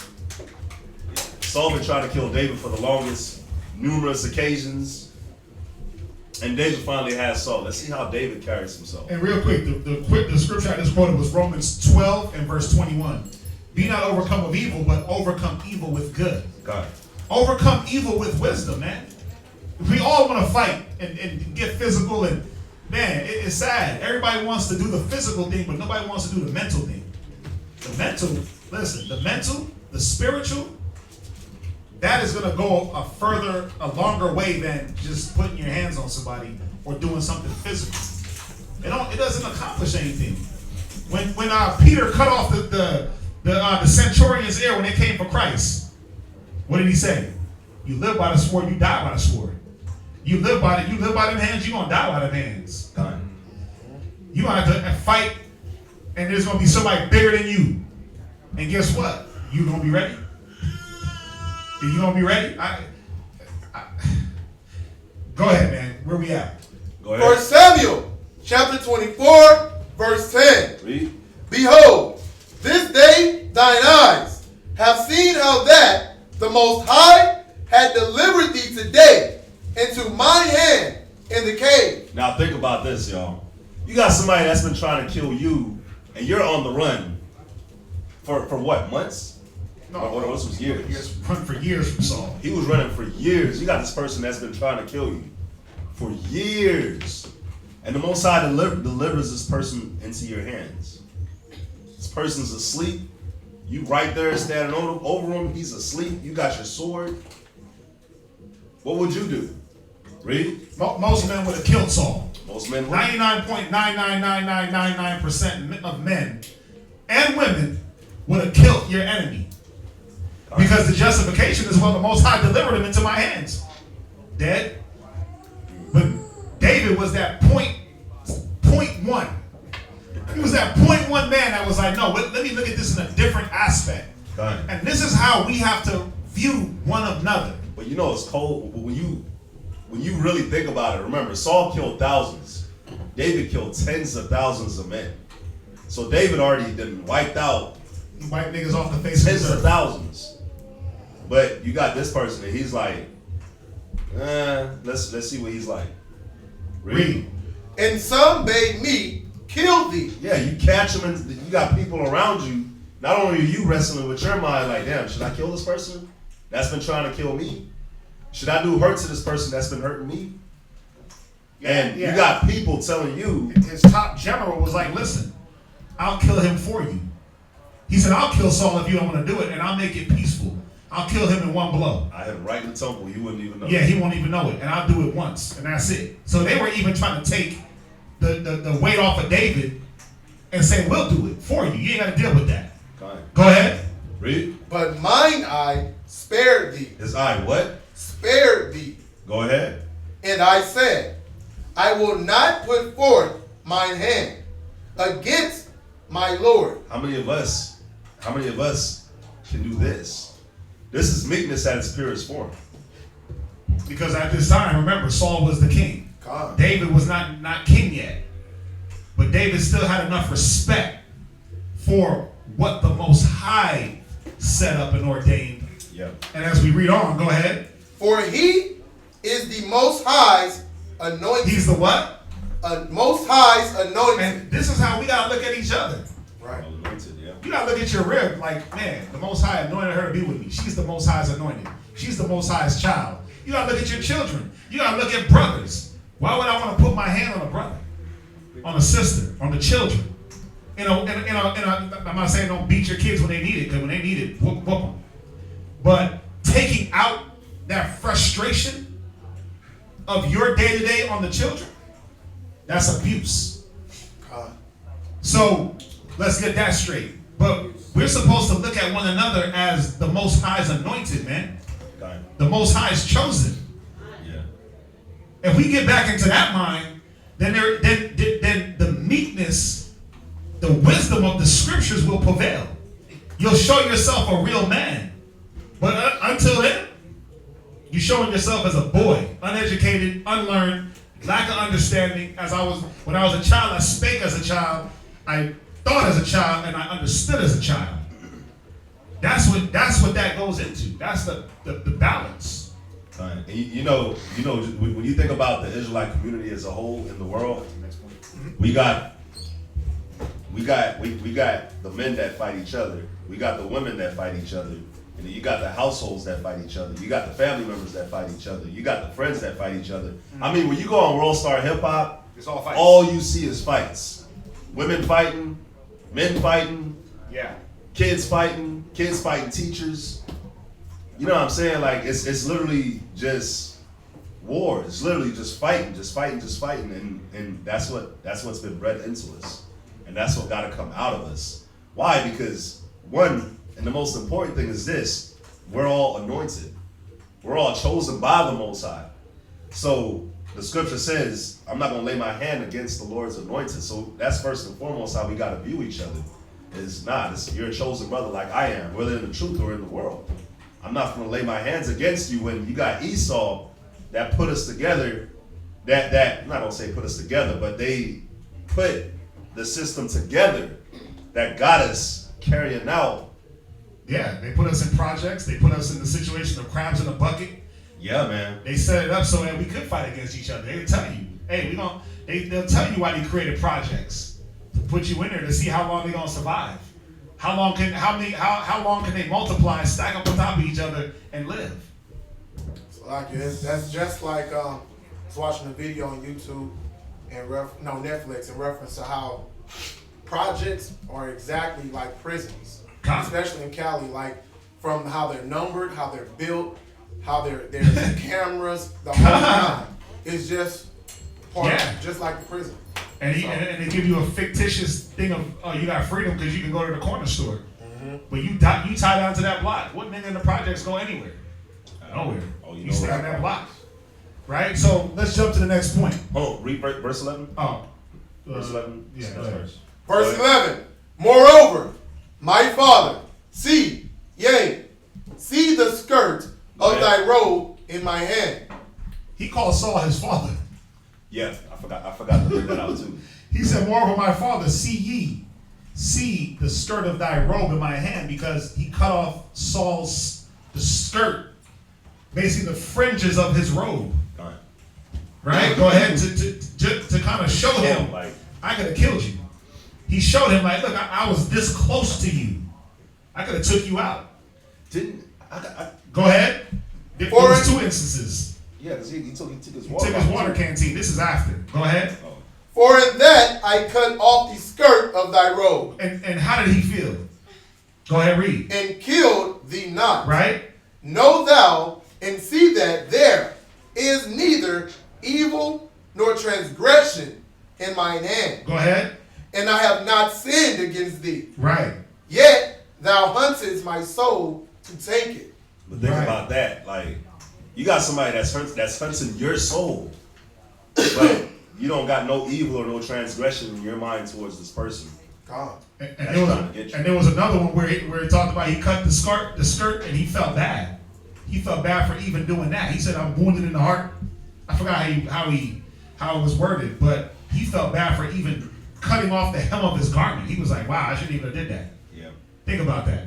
And you know it shows the character of David too, man. Because think about it. Again, David didn't kill tens of thousands of people, tens of thousands of men. He didn't wipe out. He killed 200 Philistines and cut off 200 foreskins. Think about it. So one thing about a man that we got to realize too, when this point is he a fighter, is he knows when to fight. He knows when to defend himself. He knows when to fight for his nation. He knows when. Let's go to the next point. Yeah. Just for time. So again, we know that we're not supposed to be brawlers, putting your hands on people, fighting. Yeah. We're supposed to be discoursing and using wisdom. God. Another thing that the world tells you a man is he's known by what? His laughter and his gait. Well, that's what the Bible says. What does the world say? God. You ain't a man unless you look a certain way, Come. right? Unless you appear a certain way. Now, they looking at us, beards and froze and nappy beards, some nappier than others, Tall, right? dark, and handsome. No, No. they looking at us like that. Not no Israelite man. Oh, come. They looking at us like y'all niggas ain't men because y'all don't shave. Yeah, y'all ain't men because you don't fit the American model of, bald fade, right? Number 5 on the top, number 1 bald skin fade right here. Your beard nice and edged up like Harden. You don't fit that model, so you're not a man. Ecclesiasticus 8 and verse 1. Again, you know a man by a few different things. Come. And you did quote it. His gait, his laughter, his look. You do know a man by his look. But what look is the standard of a man? Is it what America said, where you gotta have a tight ass suit and tie?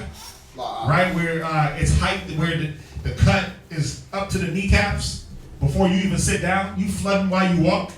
Is that a man? So you can show socks. So you can show your socks off? It's like everything is super tight to where you look like you can't breathe? You got skinny dress pants? Some, come on, y'all see it, man. Like Ham walks around the mall thinking like, yeah, I'm a man because I'm dressed in a suit that's 3 sizes too small. That's not a man. That's not a man. And we shouldn't be judging a man off of his looks anyway. Right? Go ahead, read. Ecclesiasticus. Right? Chapter 8, verse 16. Right? Strive not. No, 8 and verse 1. Salakia. 8 verse 1. Go ahead. Strive not with 8 and verse, you in the Bible? Yeah, no, you said Ecclesiastes. Salakia. Yeah. I said Ecclesiastes, right? Ecclesiastes, my bad. I'm sorry. Read that. Ecclesiastes chapter 8 verse 1. Right? Who is as the wise man? Who is as the what? As the wise man. No, as the man with the nice jawbone and features. The wise man. Go ahead. And who knoweth the interpretation of a thing. Read. A man's wisdom. A man's what? Wisdom. See, this is what we're supposed to look at. Not Boris Cujo, because he's chocolate drop looking. He got a perfect bald head and caramel skin. Where's the wisdom that's coming from a man? Go ahead. Maketh his face shine. It makes his face do what? His face to shine. You know what killed me? There was on Facebook a couple of years ago. The one bro that got arrested. He was a light-skinned dude. He got arrested. He got like green eyes. And he had all these women trying to bail him out of jail. Right. Off of his looks. And he got a Calvin Klein ad. He ended up being a model. He married a millionaire. He's what? He's He married left to his wife and went with a millionaire. Wow. But how did that happen?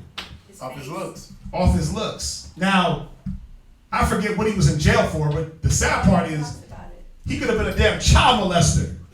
And because he looked a certain way, you had all these simple ass women like, yeah, I'll bail you out. And they were trying to post his bail. He might have killed somebody's mama. And because he got green eyes and he's light skinned, you trying to bail him out of jail to marry him? I remember that. Come on, man. That blew my mind. That right there took me to a whole nother level of just wow. Let me have more compassion for my people because, come on, man. And let's be real. Because the brothers do it too. You'll see the mugshot of the one fine chick, you're like, oh yeah, I'll deal with her. She could have been a mass murderer, and you're like, yeah, I'll get with that. I can change her. But you just want her for the looks. But no woman wanted that man because of his wisdom. He was locked up in jail, so he wasn't that wise. They wanted him for the outward look. But the scriptures tell us, read it one more time. Ecclesiastes chapter 8 verse 1. Read. Who is as the wise man? See, it's asking a question. Who is the wise man? Go ahead. And who knoweth the interpretation of a thing. The Bible tells you that you'll be able to see it on somebody. Read. A man's wisdom. Right? Maketh his face to shine. A man's wisdom, the amount of wisdom, it'll tell you what he's about. You'll see it on his face. Oh, I can go to him. Y'all ever wonder why people just come to you for just random? Oh, man, I was like, we'll be working, man, and people will just walk up like, yeah, and they'll just divulge a whole relationship problem. It's like, what you come to me for? And in the midst of them saying, in the midst of them telling you, they're like, I'm not telling you. Yeah, like I don't know why I came to you for this. Because a man's wisdom maketh his face to shine. They ain't coming to us because we beautiful. I know I'm not. They ain't coming to me because, bro, I mean, come on, man, look. Bro. And I want them to come to me for that. Right, read on. And the boldness of his face. And the what? And the boldness of his face shall be changed. Go ahead to Ecclesiasticus 11 and verse 1. And I'm going here because, again, some men operate on the belief that it's about the outward appearance of things. Like, I got to look a certain way or else I'm not going to be able to operate. No, wisdom is what does the operation for you. Wisdom is what rightly align. What is it? It says it orders all things. Not how you got your mustache edged up or how or you know what I'm saying, how you got your hair twisted or anything like that. You know, man, you got brothers really worried about pimples. I gotta go exfoliate tonight. What? You do? Really? Right. I'm not knocking brothers that take care of their appearance, but when that becomes more of, well, I gotta look good, and then when I open my mouth, I sound dumb. Right? You sound like you are Rain Man. Come on, man. And all they can remember you for is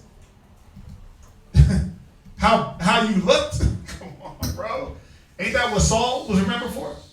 He wasn't remembered for nothing but being wicked, and the fact that it said he was the goodliest man of the land of that time.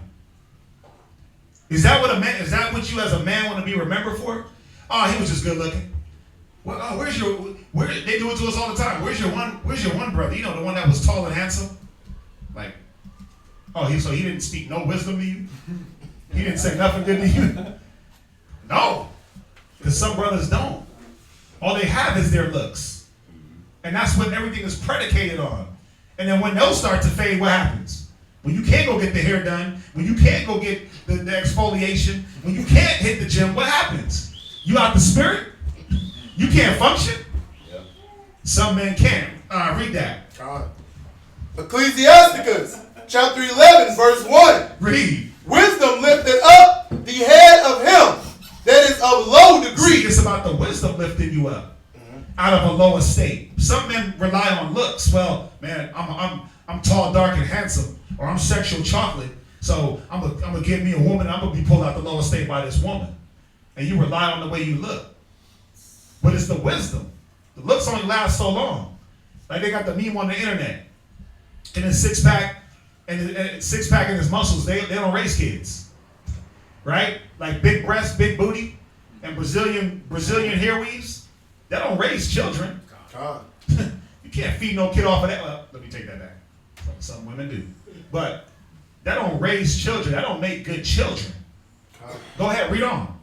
And maketh him to sit among great men. And that's why a lot of men don't sit amongst great men for very long. Because you'll start to get there, but then you'll think that it's about something carnal. Well, I got to sit amongst great men because I got carnal things. Great men use great wisdom to get where they are. Go ahead. Verse 2. Commend not a man for his beauty. Why? Because a man is commended according to his wisdom. So commend not a man for his beauty. You know, you got you got women that hate the fact that their men grow beards. Right? And then you got women that hate the fact that their men cut their beard. Listen, does that make the man? Does a beard make a man? No. That he shaves down his beard and trims it, that man, all of a sudden he's no longer the same man? But see, a carnal minds think like that, like you change, you shave your beard. No, but what are you looking at? Are you looking at what's coming out of my mouth or what's attached to it? And that's the problem. It's carnality, man. It's lack of understanding. This is what the world told you a man was: butter-faced, baby bottom, right? Butter, salt, what does Ariel call it? Butter lip? I forgot what he calls it. But you got that top lip shaved off and it's just looking soft. Right? Baby face? Nah, he said something else. We know it's baby face. But the world tells you, man, that a man has to look a certain way to be a man. Like he got to look like 007, right? He got to look like Obama, right? The president. That's a man. Because the president never has scruff on his face. You never see the president with a 5 o'clock shadow. Nope. You never see any president when they do that. Right. He's always a suit and tie. He go jogging in a suit and tie because if you don't got a suit and tie on, you ain't a man. If you don't have a European garment on, you're not a suit. You're not a man. Bro, it's funny you're saying this. I watched this news clip today where they were talking about, because Trump, I guess, killed the ISIS leader. Right. And they were showing his cousin. They were showing how Obama looked when he found out and how Trump looked. So they were showing how when Trump found out, he was in a suit and tie, but Obama, he was in his PJs. So they were trying to make fun of Obama. Right, like he's slacking on the job. Yeah, see, Trump was a better president because Obama was in his PJs. Because you supposed to sleep in the suit and tie. That's a man. Yeah. Go ahead, read on. Neither abhor. Neither hate a man. Go ahead. A man for his outward appearance. Because some women do. Like, oh, you didn't shave today or for the last month, so I'm not messing with you. Ain't that how they deal with us in the world? God. I know they be looking at me crazy like, man, you ain't shaved in a while. What the hell's going on with you? Like, hey, when I start talking though, you gonna know what's going on. God. You think that it's about baldness and beards or muscles and dreads or anything, but this is what the world tells you because you hear it from these women. My man gotta have dreads. My man gotta have a six-pack. He gotta have one? He got it. So he's gonna spend all the time in the gym getting a six-pack. What the hell is he gonna be able to talk to you about? He got all this time in the gym, right? Come on. Right. So how's he going to be able to deal with your spirit if he's always in the gym? Next point. Go to Proverbs 24 and verse 5. How's he going to deal with your spirit if he's always on a physical trip? When it's all about his physical. What you want, a man that spend more time in the mirror than you? Come on. Some men do it. They spend more time in the mirror than their women, man. And women have no problem with that. But he spends zero time in the book because, again, this same man that's about his outward appearance, about his muscles, what does it show about this man? He's not spiritual.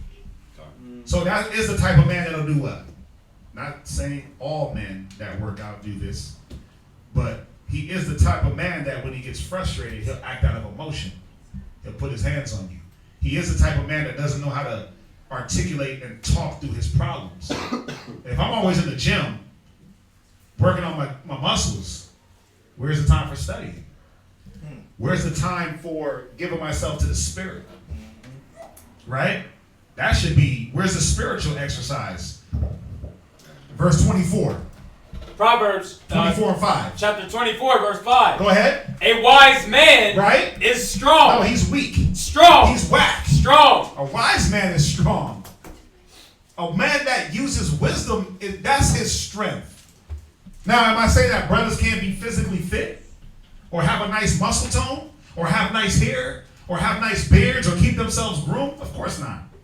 Of course, I have my moments. But I'm like, let me spiff myself up. Clip. Right? Clip. Let me spiff myself up today. Right? I have my times. But there's a time where when you're busy and you ain't got time for that, I'm not tripping. I don't got time. That doesn't change who I am. A haircut, hitting the gym, getting my pump on, that doesn't change who I am if I don't get a chance to do it. So again, match yourself up. Where's your strength? Is it in wisdom? Or is it in that you can push up 350 on the bench? Go ahead. Yea, a man of knowledge Go ahead. increaseth strength. A man of what? Of knowledge increaseth This strength. is how you increase strength. A man of knowledge increases strength, man. It's not how many reps you can do. That doesn't matter. Go from there. Go to Ecclesiasticus 7 and verse 19. Ecclesiasticus. Ecclesiastes 7 and 19. Yeah. Come on. Ecclesiastes chapter 7, verse 19. Right? Wisdom strengthen the wise. Wisdom does what? Strengthen the wise. Wisdom is going to strengthen a wise man. Read. More than 10 mighty men. Yeah, listen. It's showing you how important wisdom is to the spirit is to the flesh. Wisdom is going to strengthen you more than 10 mighty men. When you read about those mighty men able to jump over walls in Ecclesiastes, tell them where you at. Ecclesiastes chapter 7, verse 19. Right, in the Bible. Ecclesiastes in the Bible. When you read about those mighty men able to run like deer and run faster than horses and leap over buildings and bend in bows of steel, it's telling you that if you got wisdom and if you use it, that's going to make you stronger than 10 of them. 10 of David's mighty men. Those dudes were invincible, man. So how much more is wisdom important than hitting the gym? How much more is wisdom important than getting your six-pack right? I mean, it does have something to do with it. If you got wisdom, that means you got time management.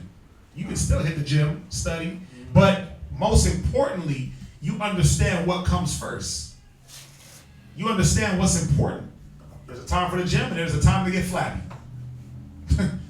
Or there's a time for the gym, there's a time to just be work. Right?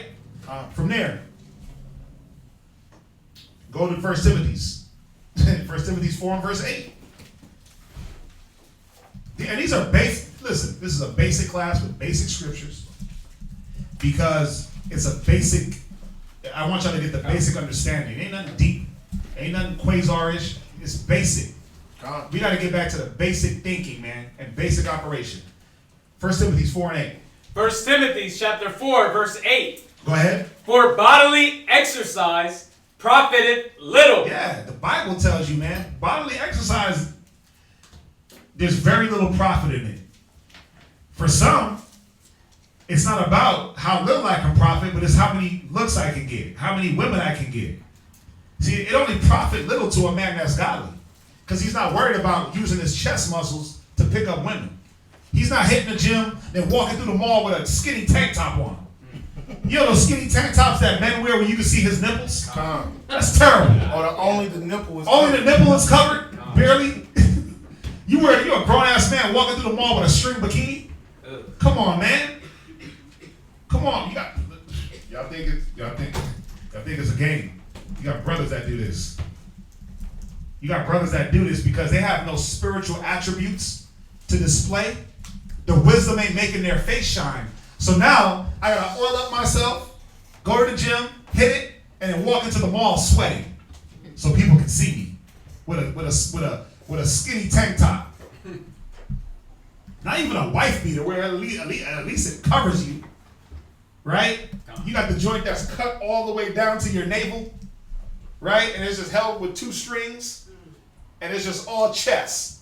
Nobody wants to see that, man. People want to see your wisdom. How's your six pack gonna raise a child? How's your bicep curls gonna raise your son, your daughter? How is that gonna help the next man? Because you can bicep curl 100 on each arm. But you see it, you're like, damn, that sounds stupid, right? Yeah, but again, some brothers do it. Read on. But godliness is profitable. And this is what they lack. They lack the godliness. They lack the godly traits. Because I'm too caught up in my reps. I'm too caught up in how much I got to pump. I'm too caught up in the physical. And what the physical can get me, where the wisdom can get you so much more. Y'all get that, right? God. Wisdom can strengthen you more than 10 mighty men. Go ahead. Unto all things, having promise of the life that now is. Right, go ahead. And of that which is to come. Yeah, because that's what it's about. It's about being able to deal in this life and to deal in the future. Bro, when you hit a certain age, the gym is... you can't even operate in the gym and you get flabby anyway. You hit a certain age, man, as a man, you can't go in there and pump all that iron. Everybody can't be Kali Muscle. Y'all know him, right? He's like a 50-year-old bodybuilder. He looks like a balloon. Everybody ain't gonna be able to do that. But that's it. That's where his heart is. That's where his mind is. Where is our treasure and mind supposed to be? In the wisdom, right? God. On the Most High. So we know it can't be about muscles.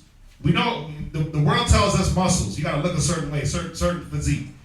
If you want to deal with your woman, you got to beat her. What else does the world say about a man? What does he got to? It's about what he has, right?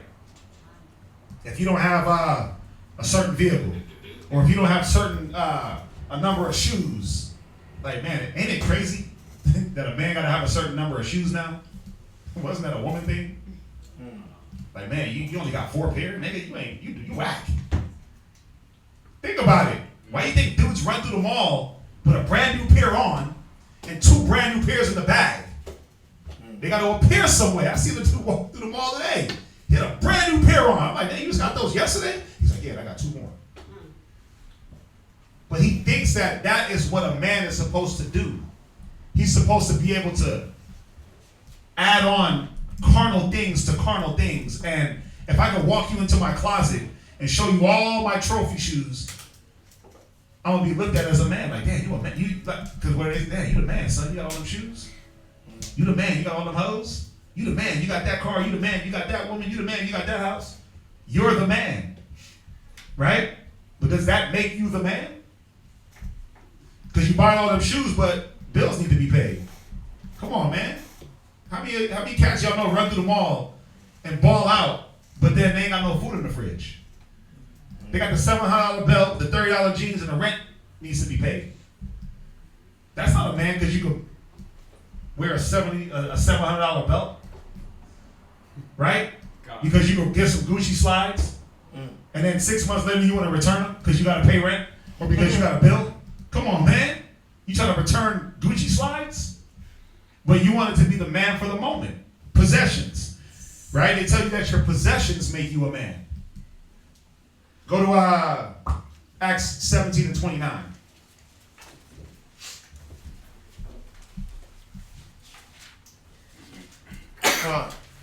Book of Acts, chapter 17, verse 29. Go ahead. For as much then as we are the offspring of the Most High, Right, we're the children of the Most High. we ought not to think that the Godhead is Right. like unto gold, Read. or silver, Read. or stone. Right. We should not think that the Most High is about gold, silver, and stones, man. About these things that just get burnt away. Because that's not what it's about. You having gold, silver, you having, a specific type of vehicle or clothing.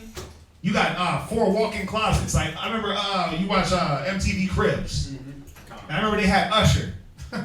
This blew my mind. This blew my mind. He had like a 7-bedroom house and every closet was filled with his own clothes. He had walk-in closets and they were all, he walked in and it was just the whole closet closed.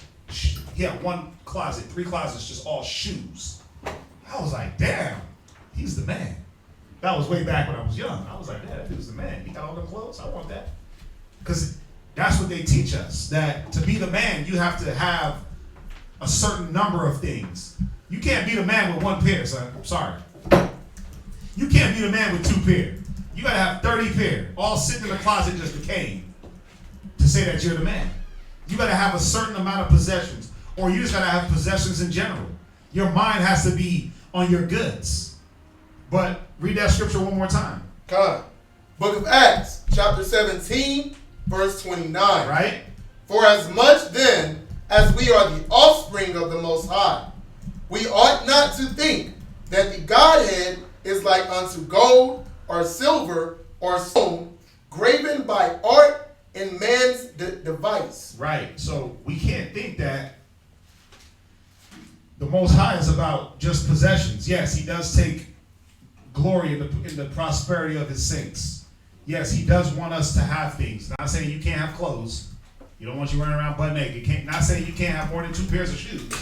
But is that where your mind's at as a man? God. This is what makes me a man if I have these things. Y'all get that, right? Right. Go to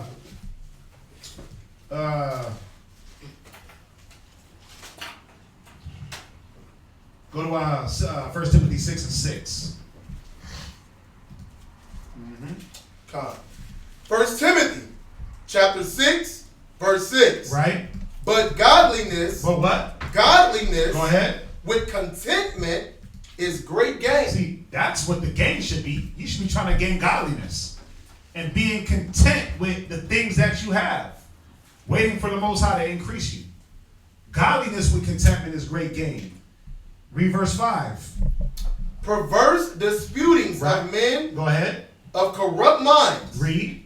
And destitute of the truth. You see, because this is what happens when it's all about the carnal. You become destitute of the truth. You start to fall into perverse disputings because your mind is corrupt. Read. Come. Supposing that gain is godliness. Yeah, because the world told you, hey, if you ain't got it, you ain't the man. If the bank account ain't 7 figures, you ain't it. If you ain't drive this car, you ain't it. Go ahead. From such withdraw thyself. Yeah, you see that? The Bible tells you, man, step back from that type of person. Because he's not a man. He's not the example. But what man are we supposed to be? Now read on. Verse 7. For we brought nothing into this world. Right, but godliness with contentment is great gain. Oh, come. Right. Right? So from there, a couple more.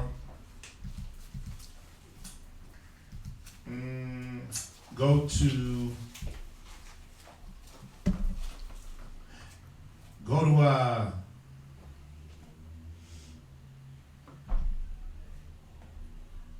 to Psalms 1 and verse 2. Which one was that? Psalms chapter 1 and verse 2. Because you know, man, it's funny. I was having a conversation with my cousin last night, and she was telling me about her marriage, and she was talking about how her husband, he don't talk to her. All he do is sports center. Sports Center and sports highlights. Right? That's all he does. Like, he be in the house, he works 2 jobs, and when he's home, he's like this, with the TV going in the living room, watching sports on the phone, and then watching sports on the TV. And he don't talk, but he can reel off every LeBron stat since 2007, 2003. Because somebody told him that a man is silent, a man doesn't have to communicate, a man doesn't have to use the spirit, but all he has to do is sit back and just watch sports. That's a man. He sits there and watches Sports Center on repeat. The whole time it repeats itself for the whole 8 hours. You know that's what it does, right? Mm-hmm. Yeah. How many of y'all sat there for 3 hours just watching the same Sports Center? I haven't. I did it. I did that. I used to do that. I used to watch Sports Center for 3 hours. It'd be the same damn repeat of Sports Center. I'm like, something got to give here. I used to do it. I won't lie. Because I got to know what's going on with sports to be a man. Because other men won't accept me. If I don't know these stats, if I don't know the ending score of this game, they're going to look at me funny, man. You ain't got nothing to talk about? I ain't got nothing to talk to you about with these other men. Right. So I got to make sure that I sit back for 3 hours and get it embedded in my soul how the game went. Oh, remember that highlight when he flipped the ball and then he kicked it off his heel and he scored? Yeah, man. And then I see it from the other angle, like, because if you don't have that, you have nothing to talk about with other men, right? They call it like cooler talk, or what is it? Office talk. Yeah, basically office talk. Office talk. They won't accept me as a man. So I got to make sure that I'm in there with the sports. And then you meditate. We meditate on the sports, right? You meditate on the music. You meditate. So a man, what does he meditate on? Go to Psalms 1 and 2. Psalms chapter 1, verse 2. That's what I said, right? God. Yes, sir. Go ahead. But his delight is in the law of the Most High. Sports Center. His delight is in the law of the Most High. Go ahead. And in his video games. In the law of the Most High. And in his law doeth he meditate. Doeth he what? Meditate. See, this is what a man does. He meditates on the law of the Most High. He meditates on the wisdom. He meditates on the law, statutes, and commandments. He meditates on his surroundings. He meditates on the things that are going on in his household. He don't push them to the side. Because ain't that what we're taught? Don't deal with nothing. It'll deal with itself. Right? Be the strong, solid type. He's eating chalk. Oh, it's okay. Let me chalk. Oh, your rib is tripping. Oh, yeah, that's how she is. Video games. Sports. The game's on. Get out of my way. How many of y'all were the type of guy where your rib couldn't talk to you unless she stood in front of the TV to get your attention? You ever been like that? I actually got lost a job because I ain't have like that camaraderie with everybody. Right. Yeah. Oh, there it is. But that's another thing. You're a man because you're on your own. Yeah. You're a man. Real men don't unify. Real men don't come together with other men because that's not a manly thing to do. Y'all see that? So what ended there, man? What ended there? There's always more, and we started late. It's all good. But what ended there? We can part to this. Any questions on that so far? Nothing online? 700 for a belt makes you an idiot. Yeah. A broke idiot. Oh, yeah. Oh, yeah. Yeah. Again, we thank y'all for being with us and joining us. Today's Wednesday, right? Yes, sir. Today's Wednesday. Okay. Yeah, so we won't be online Friday, obviously. But we will be here for class on Friday, even though we're not online. Con. All right? Y'all know that, right? Con. So everybody's going to show up, right? Con. On time. Con. So that way we can get class started on time. Get your questions, Friday's questions, and then we go from there. What's up? There was one scripture you quoted about not judging a man by his appearance. I think we read it. No, we didn't read it. Appointed on a man for his outward appearance? No, it was another one.